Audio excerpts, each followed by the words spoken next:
Y Washington Coralo, con mucho gusto, te escuchamos. Bien, primero que nada, muy buenas tardes o muy buenos días a los que no han almorzado. Para mí es un honor presentar, más que un orador, presentar a un amigo, no solo por el nombre que tenemos en común, Washington, que nos hace grandes, sino porque al ingeniero Durán lo conozco hace más de 20 años a través de la Cámara de Industrias y creo que realmente he aprendido mucho con él, todo lo que es comercio exterior y todo lo que es también trabajo de la Cámara, por lo cual debería decir que en estos momentos, así como yo soy el presidente de la Comisión de Comercio Interno de Cámara, mi amigo Durán es el presidente de la Comisión de Comercio Exterior de la Cámara de Industria de Uruguay, es ingeniero químico formado en la UDELAR, tiene un posgrado de investigación científica en la Universidad de Chile y en la Fundación Bariloche de Argentina. Durante más de 30 años ha trabajado en empresas industriales en Uruguay, México y Chile como responsable de producción y desarrollo, lo cual ha dado también una expertise muy importante. Asesora a empresas industriales en Uruguay, Paraguay, en México en temas vinculados a las reglas del comercio exterior e inversiones. Entre los años 2000 y 2005 fue director nacional de Industrias del Ministerio de Industrias y Energía y Minería. Ha sido miembro titular de la Academia Nacional de Ingeniería, consejero del Consejo Uruguayo para las Relaciones Internacionales y miembro de la Comisión Directiva.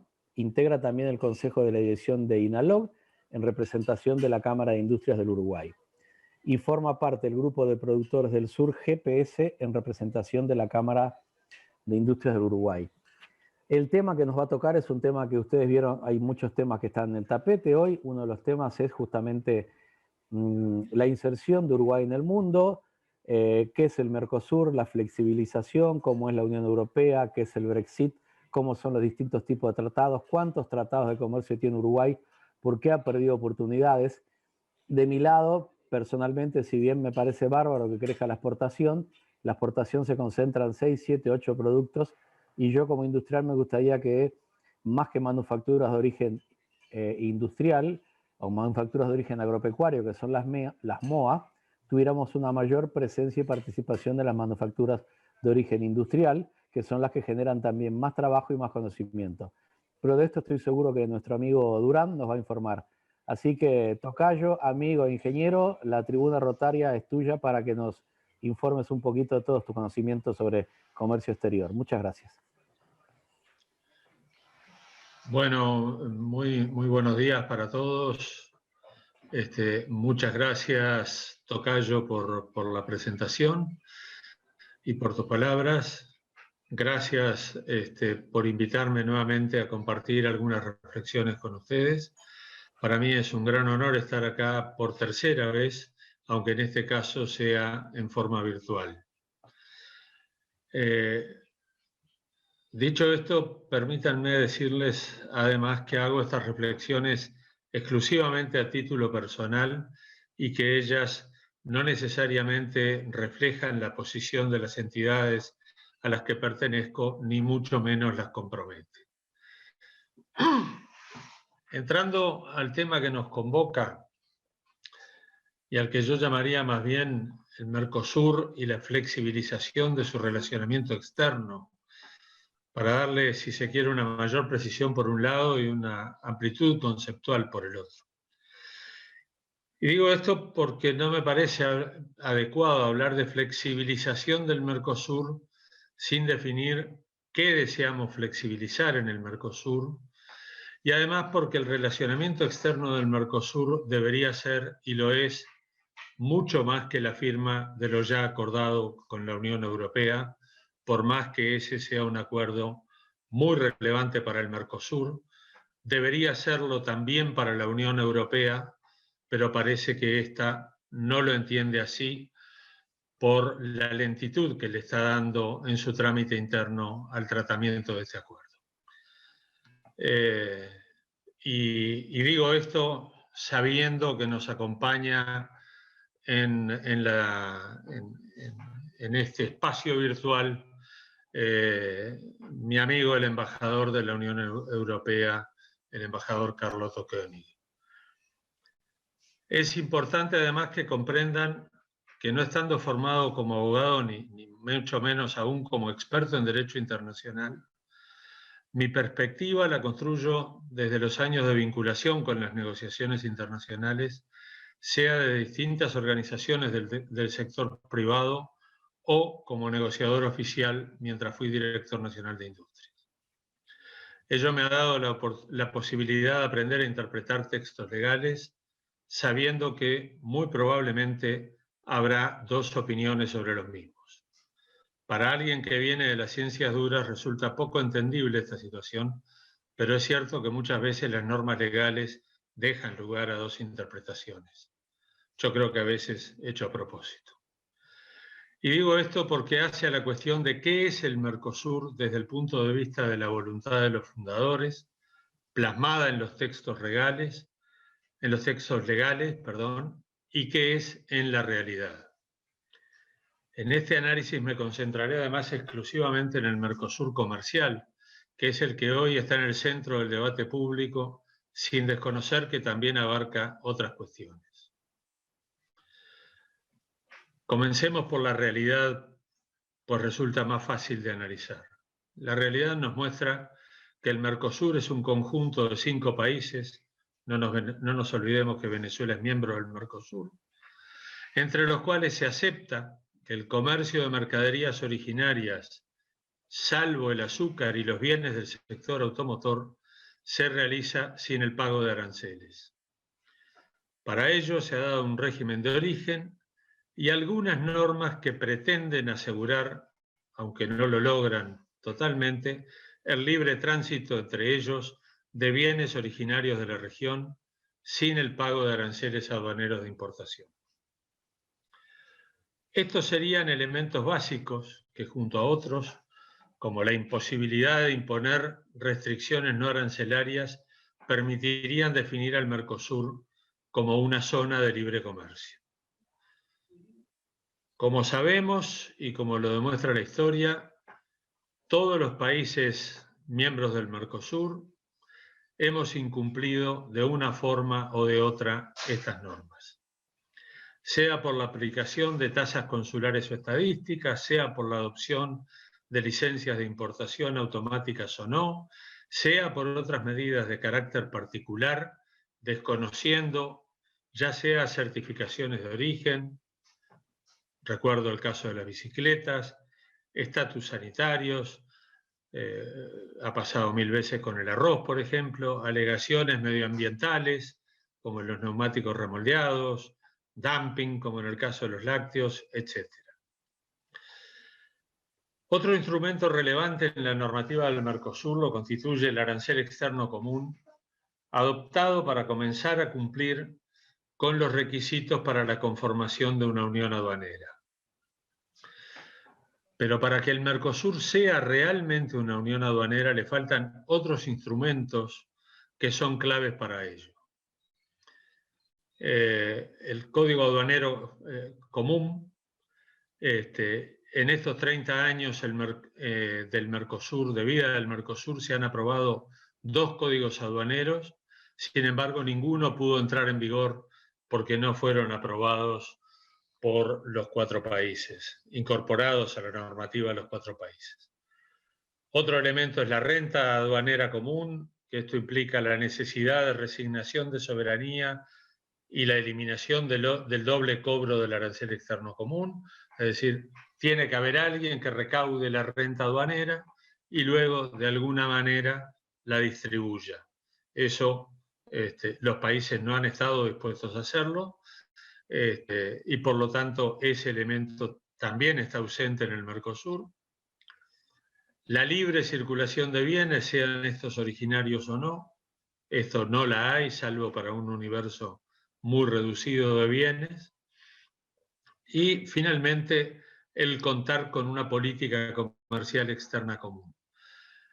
Más allá de las alegaciones que se hacen y de las invocaciones a diversas normas del Mercosur, la realidad es que el Mercosur no tiene una política comercial externa común, que es mucho más que la posibilidad de negociación de tratados con terceros países.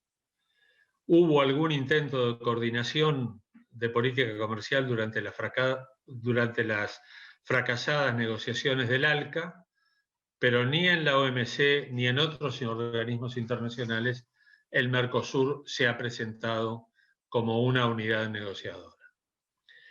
En cuanto al arancel externo común, como todos sabemos, tiene múltiples perforaciones, lo que lo hace el menos común de los aranceles. El punto clave no es solo la cantidad de las perforaciones, sino la magnitud de algunas de ellas, como la zona franca de Manaos, que registra importaciones por más de 12.000 millones de dólares con exoneración total del arancel externo común. En los hechos no es total, pero en la práctica es total. El área aduanera especial de Tierra del Fuego, los diversos regímenes especiales de importación que tienen los miembros del Mercosur para BK, bienes de capital, bienes de informática y telecomunicaciones, insumos agropecuarios, etcétera, listas nacionales de excepciones al arancel externo común, con diversa cantidad de ítems tarifarios por país, excepciones temporales por razones de desabastecimiento, los ex tarifarios que aplica Brasil, etcétera, etcétera. Entonces, de los elementos necesarios para la constitución de una unión aduanera, el Mercosur solo cuenta con uno y ya muy flexibilizado, como es el arancel externo común, por no decir perforado. Cuando se formó el Mercosur, hace ya más de 30 años, los presidentes de la época soñaron con una muy rápida evolución hacia un mercado común, y así lo consignaron en el artículo 1 del Tratado de Asunción, y allí se pretendía que el mercado común estuviera conformado al 31 de diciembre de 1994, y de alguna manera en ese mismo artículo 1 definían cuáles eran las cosas que implicaba ese arancel externo común. La libre circulación de bienes, el arancel externo común, la adopción de una política comercial común con relación a terceros estados o agrupaciones de estados, coordinación de políticas económicas y el compromiso de armonizar las legislaciones en las áreas pertinentes para lograr el fortalecimiento del proceso de integración. En realidad, de esto nada se dio o muy pocas cosas se dieron.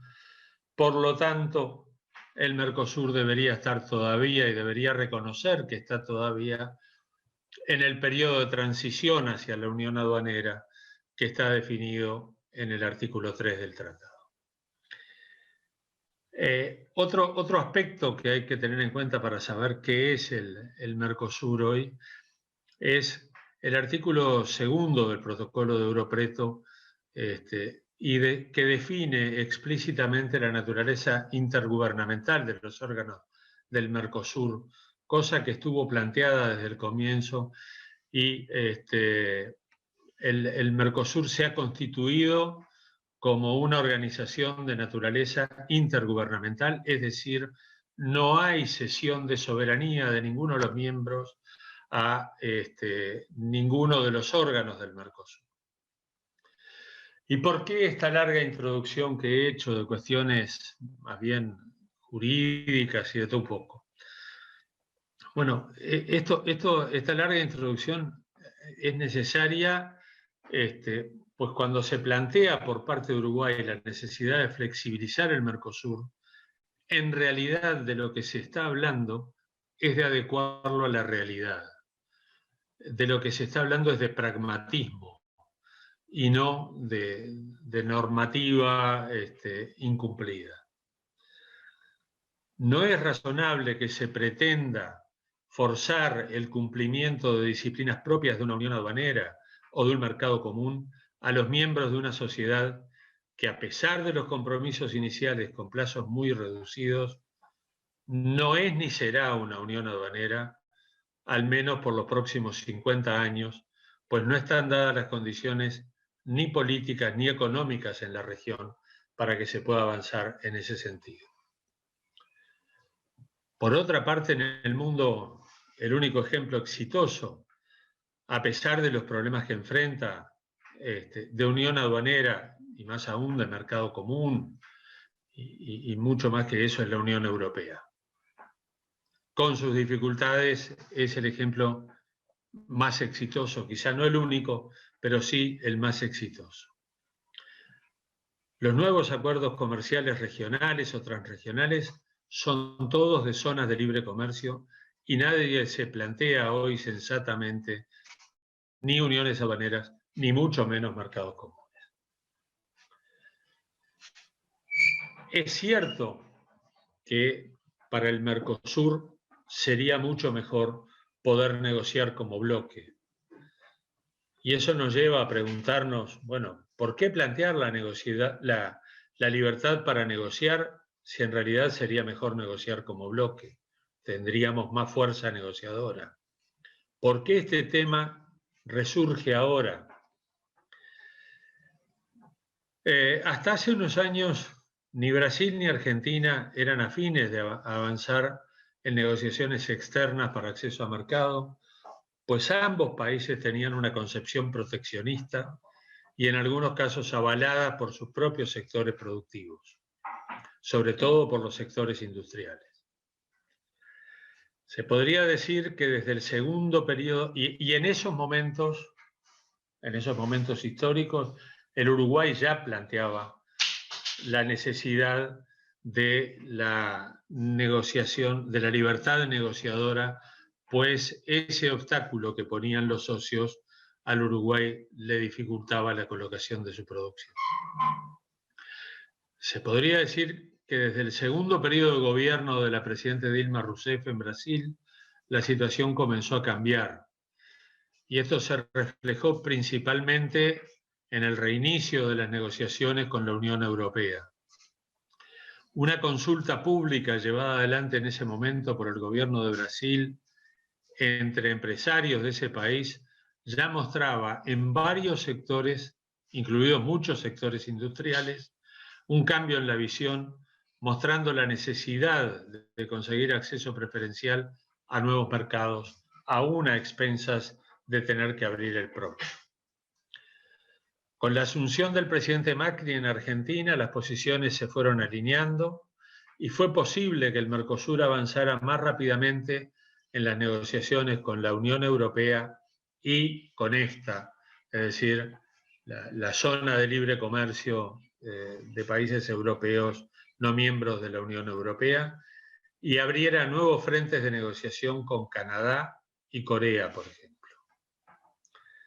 En esas circunstancias, a nadie, ni siquiera a Uruguay, se le ocurría insistir con la necesidad de lograr libertad negociadora con terceros países. Pero como todo es cambiante, al volver el kirchnerismo al gobierno de Argentina, la situación cambió, pues la visión del gobierno actual, el gobierno del presidente Fernández, es la de sustitución de importaciones y la pretensión de que el Mercosur sea un mercado cautivo para su producción, y así lo han dicho. Y lo han escrito. Por el contrario, la situación en Brasil es bien diferente. El gobierno del presidente Bolsonaro, y en particular su ministro de Economía, el señor Guedes, tiene una visión mucho más liberal, empujado por un sector de agronegocios que crece en forma sostenida y que necesita mejorar su posición competitiva en diversos mercados, para lo cual la posición argentina es un obstáculo. Y esto hace que el tema de la flexibilización de las negociaciones externas se incorpore también a la agenda negociadora de Brasil. En este contexto, el Uruguay vuelve a poner el énfasis en su planteamiento histórico, en particular es bien claro el discurso del presidente Lacalle el 26 de marzo pasado, en cuanto a la necesidad de lograr acceso a nuevos mercados, especialmente para la producción de alimentos, pero también para los productos industrializados, o para las manufacturas de origen industrial, como bien definía Coralo. Por lo expuesto queda claro que no es Uruguay el único miembro del Mercosur interesado en la libertad para negociar con terceros países. También lo está Brasil por las razones expuestas. Por lo tanto, en esto no estamos solos, al menos por el momento. Sin embargo, la estrategia negociadora de Brasil parece ser dejarnos a nosotros hacer punta en este tema, en el tema de la flexibilidad para las negociaciones externas, mientras que Brasil plantea como su interés prioritario una reducción significativa del arancel externo común, sustentada en la necesidad alegada de mejorar la competitividad de su sector productivo. La realidad detrás de este planteamiento, más que la mejora de la competitividad de su sector productivo, es la voluntad de Brasil de ingresar a la OECD. Y para ello necesita, entre otras reformas estructurales que debe realizar y que está intentando llevar a cabo, algunas ya lo ha hecho con éxito, decía, está necesitando demostrar una mayor apertura de su economía. No es casual que su planteamiento inicial, que el planteamiento inicial de Brasil haya sido una reducción global del arancel externo común a la mitad, o sea, una rebaja del 50% sobre el arancel vigente.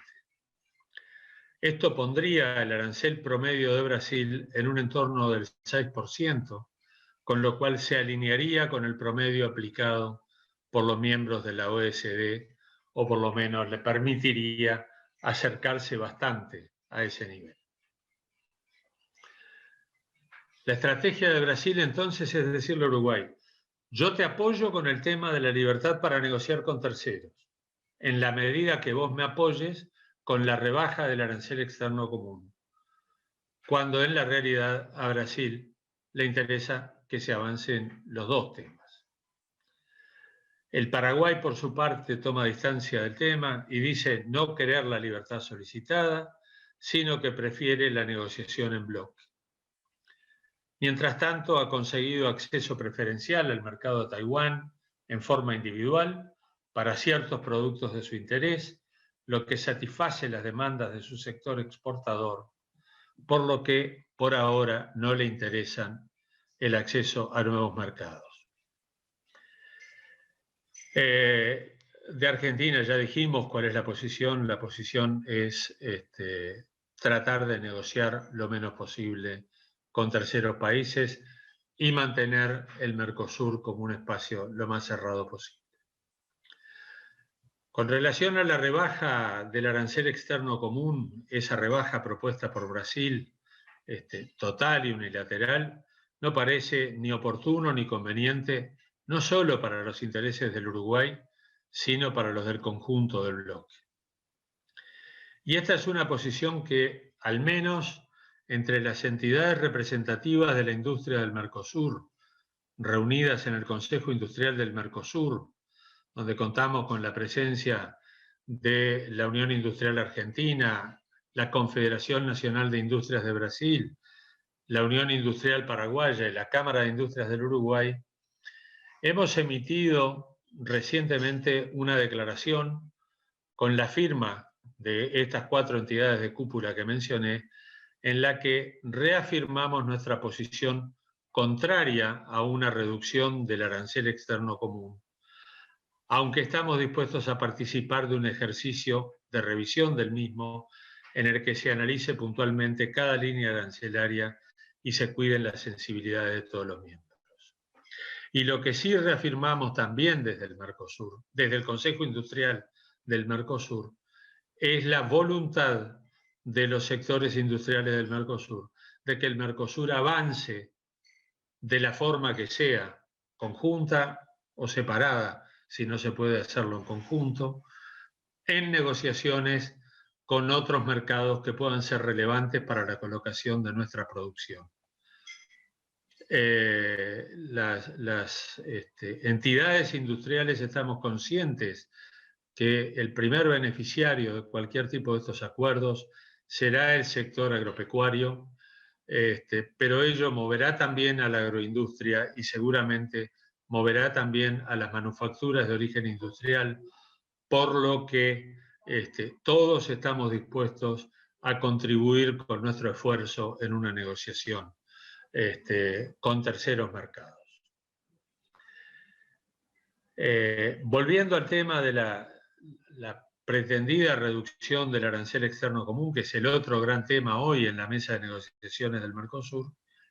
En el caso particular del Uruguay, entre las excepciones al arancel externo común y los diversos regímenes especiales de importación, el arancel aplicado para materias primas e insumos industriales, agropecuarios y turísticos no producidos en el país, así como para bienes de capital y de informática y telecomunicaciones, necesarios para la producción dedicada al mercado interno, es prácticamente cero.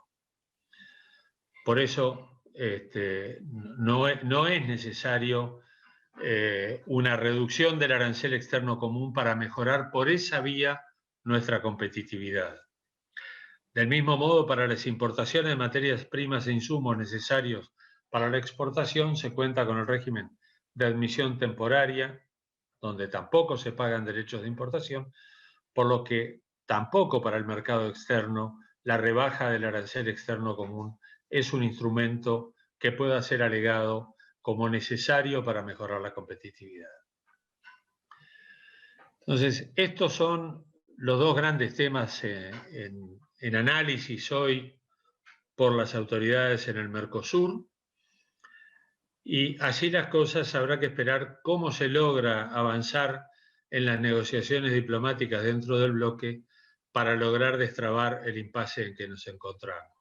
Está claro que en un lado de la mesa negociadora están Brasil y Uruguay, en el otro Argentina y Paraguay, Brasil y Uruguay sosteniendo la necesidad de flexibilizar las negociaciones la posibilidad de negociaciones con terceros países para que los que quieran participar de esos procesos negociadores puedan hacerlo, y los que no quieran participar o quieran hacerlo a una velocidad distinta lo hagan de otra forma.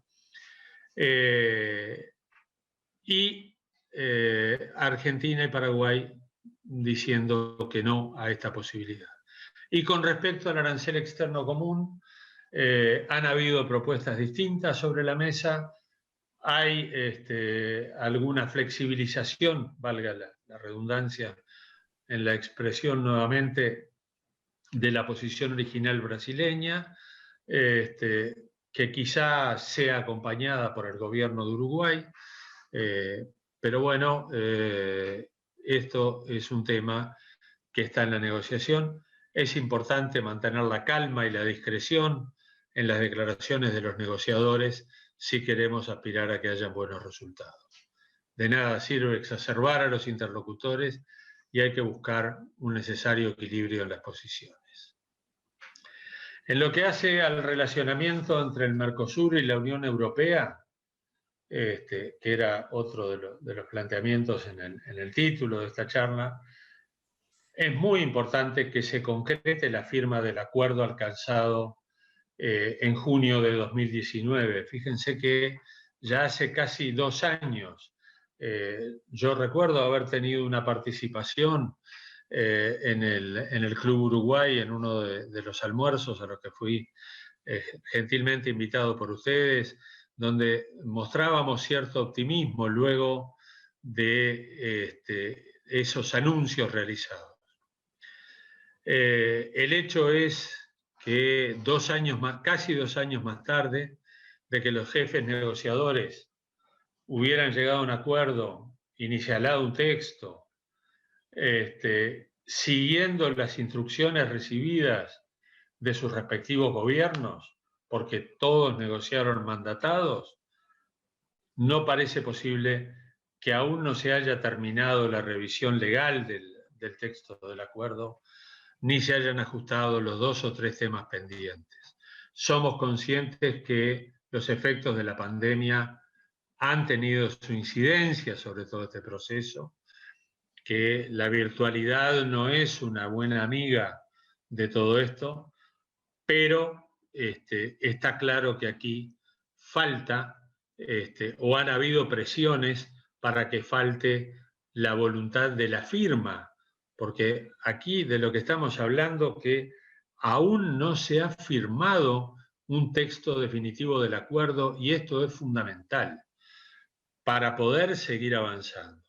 Es necesario que los cancilleres y los ministros de comercio de ambos bloques firmen de una buena vez el texto definitivo, de acuerdo a los mandatos que ya cada parte tiene, para que luego se pueda seguir adelante con los trámites parlamentarios en cada uno de los dos bloques, que serán diferentes en cada uno de ellos, pero que deben transcurrir. Esto además posibilitaría la también necesaria firma del acuerdo con EFTA, con la Zona de Libre Comercio Europea.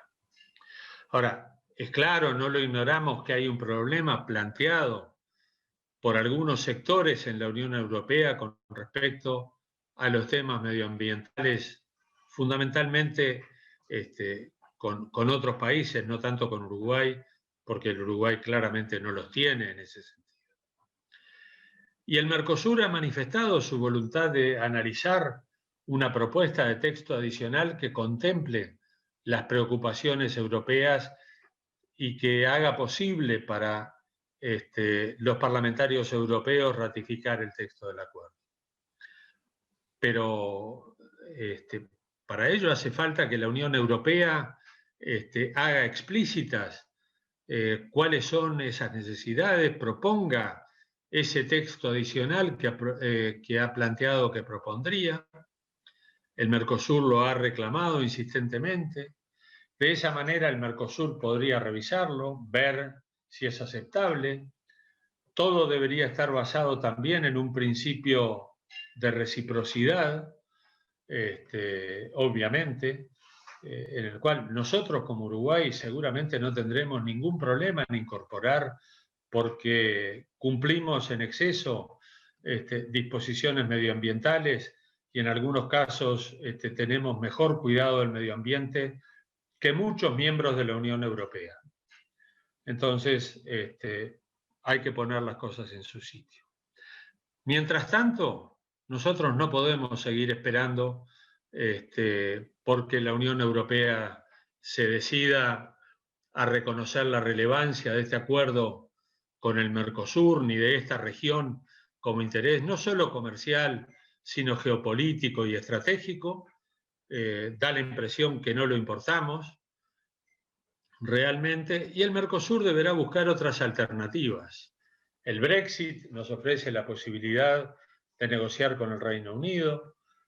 Sabemos que no será fácil porque el Reino Unido está enfrascado en una serie de negociaciones que le son con países o conjuntos de países que le son mucho más relevantes para su economía y para sus estrategias, pero debemos ponernos en esa lista de espera con el Reino Unido y avanzar en una negociación que creemos que debería ser muy fácil, porque ya sabemos, por haber negociado con ellos indirectamente, el acuerdo con la Unión Europea, y habría que ir con alguna propuesta de texto ya hecho para facilitarle la vida a los negociadores del Reino Unido. Y bueno, buscar otros mercados en países desarrollados en los que nuestros productos puedan competir por calidad y por precio. Nosotros no podemos competir en países en desarrollo con economías que son baratas en muchos casos porque no respetan las mismas leyes laborales o los mismos cuidados con el medio ambiente que tenemos nosotros, pero se debería continuar avanzando lo más posible con Canadá y Corea, con Japón, obviamente, con quien ya se están iniciando algunas conversaciones, con Rusia, con Turquía, con los países del Golfo Arábigo. En fin, hay varias opciones que podrían estar en el menú, como decíamos, por su poder adquisitivo y por la complementariedad de nuestras economías. Esto la verdad que se me fue un poco largo. Yo dejaría por acá entonces para permitir un espacio para las preguntas que deseen hacer. Muchas gracias por la paciencia. Muchas gracias, Washington. Estupenda la exposición y tenemos un ratito para algunas preguntas que con toda seguridad alguno de la rueda rotaria te quiera hacer. A lo mejor Santiago tiene alguno ya señalado. Sí, tengo acá al amigo Ramón que quiere hacer una pregunta. Adelante, Ramón, que está levantando la mano. Washington, dos preguntitas. Cuando usted habla de cautivo, ¿significa que cada país comercie su producción cuando se habla de cautivo? Y el otro es este ambiente con la Unión Europea de no poder firmarse, en donde estamos dos países queriendo algo y otros dos países que quieren otra cosa. Eso sería requisito por lo que la Unión Europea no quiere o no puede o está demorando esa firma que usted hablaba. A ver, no, por mercado cautivo a lo que yo me refería es que la Argentina pretende mantener en el comercio intra-Mercosur las preferencias que le da el arancel externo común.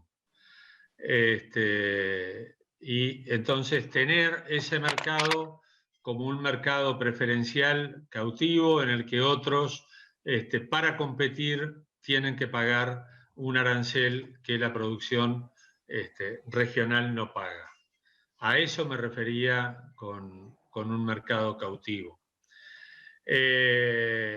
Con respecto a lo otro, no, a ver, la negociación con la Unión Europea está hecha por los 4 países, acordada por los 4 países del Mercosur y por los, en ese entonces, 28 miembros de la Unión Europea, ahora 27. O sea, ahí hay un principio de acuerdo, hay un borrador de texto inicialado por los negociadores que debe ser trabajado para los ajustes legales y para definir 2 o 3 cuestiones que quedaron pendientes, algunas referidas a cuestiones de propiedad intelectual, en particular indicaciones geográficas y denominaciones de origen, alguna cuestión relativa a las cuotas para productos derivados de la caña de azúcar y alguna cuestión más. Y después la exigencia aparecida a posteriori de parte de la Unión Europea después de haber acordado con el Mercosur el mejor texto que tiene en ningún acuerdo comercial de los que ya tiene firmados la Unión Europea, el mejor texto en materia de protección del medio ambiente lo tiene con el Mercosur. Sin embargo, algunos movimientos políticos europeos preocupados por temas medioambientales del Mercosur, como la deforestación de la Amazonia, en cuyas causas preferiría no entrar, pero son múltiples, exigen una revisión de ese texto. Pues bien, lo que el Mercosur ha dicho es, señores, si tienen esta preocupación, planteen qué compromisos adicionales querrían que sean consignados, con mucho gusto los revisaremos, sobre el principio de reciprocidad de obligaciones y, si es posible, serán incorporados al acuerdo. Pero acá hay un acuerdo que está alcanzado entre 2 regiones que deberían reconocerse mutuamente la relevancia de una para la otra, no solo desde el punto de vista comercial. Hemos perdido muchísimo tiempo en todo esto, muchísimo tiempo.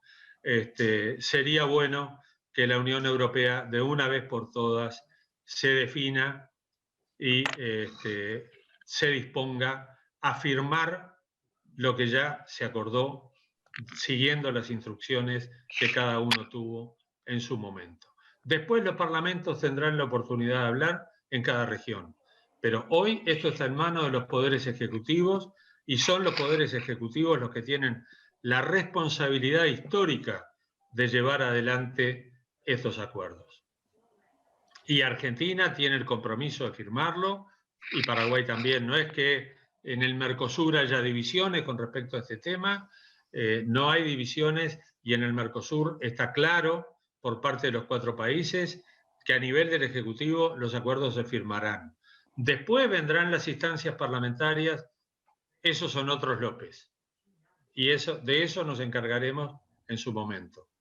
Por supuesto que comparto lo que dijo el presidente de nuestra comisión. Una aclaración que es importante, que lo mencionó Durán, que Uruguay, para poder exportar productos con valor agregado, dispone de la herramienta de la admisión temporaria.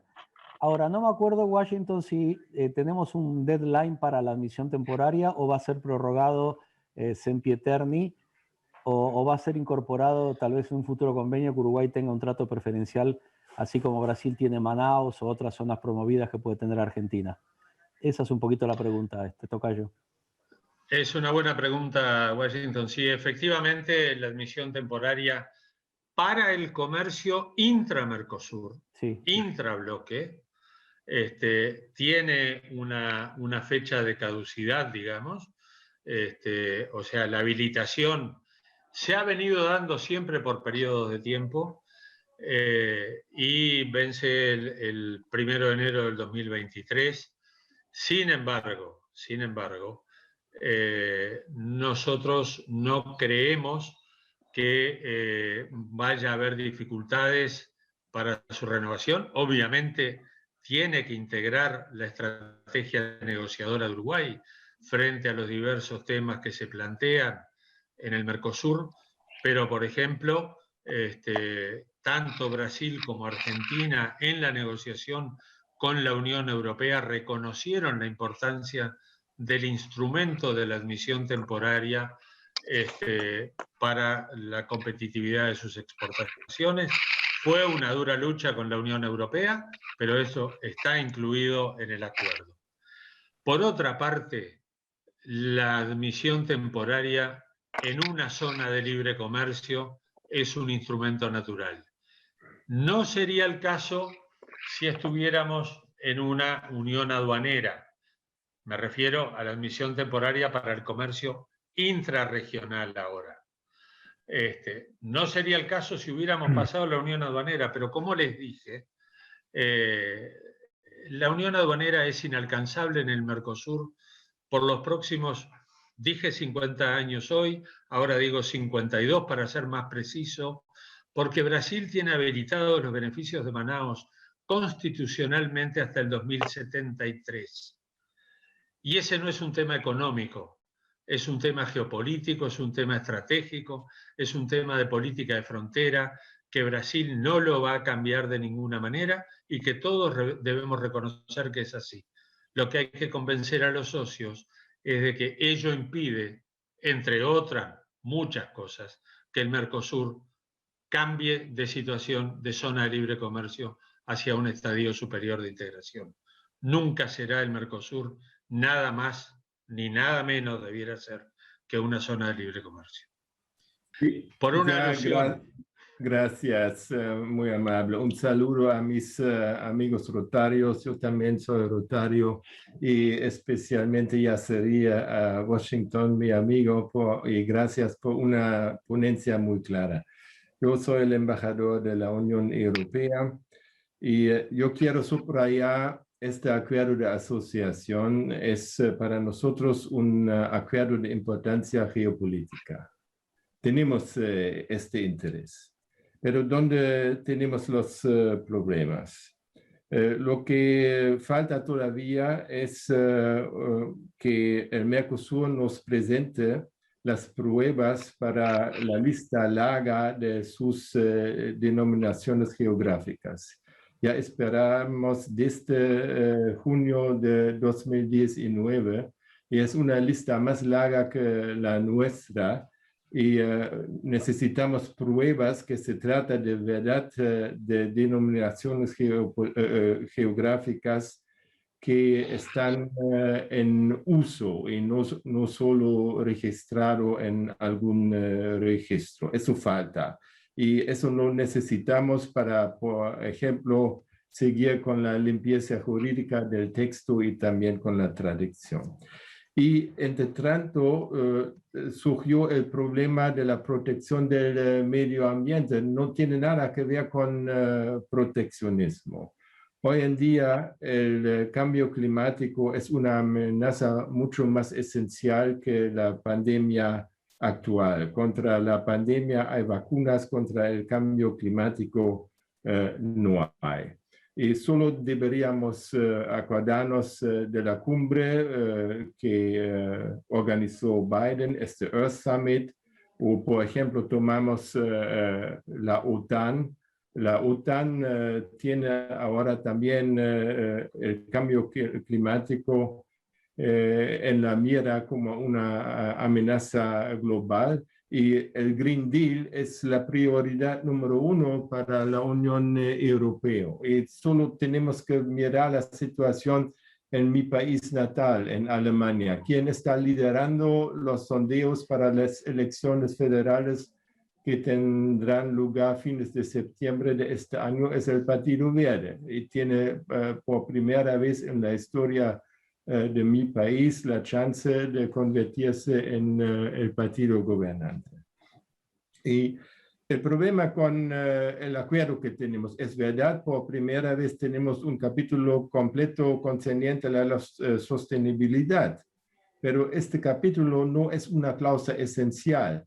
Este acuerdo tiene 3 pilares y las 2 cláusulas esenciales que permiten una suspensión del tratado lo tenemos en la parte política y es la cláusula concerniente a la no proliferación nuclear y la protección de los derechos humanos.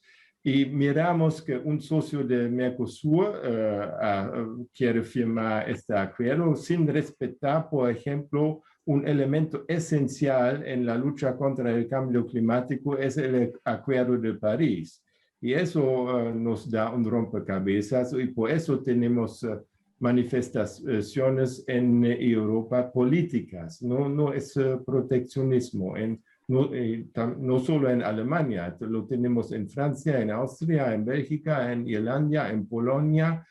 Y por eso hemos sugerido de solucionar este problema y reforzar el aspecto de la protección del medio ambiente con un documento adicional que aceptó el Mercosur a base de reciprocidad. Y trabajamos actualmente en 4 temas para este documento adicional. Es el cumplimiento del Acuerdo de París, la gobernanza ambiental internacional y nacional, el tema de la deforestación y los incendios y los derechos humanos. No es un problema para Uruguay, pero para Brasil, por ejemplo. Y yo pido también siempre el apoyo del país, del Uruguay. Y actualmente tuvimos intentos por parte de la presidencia portuguesa y también volvió hace algunos días la ministra de Asuntos Exteriores, González Laya, de una visita en Brasil con la impresión que avanzamos con el tema. Pero es un tema complicado para ambos lados. Y no es solo la culpa de la Unión Europea.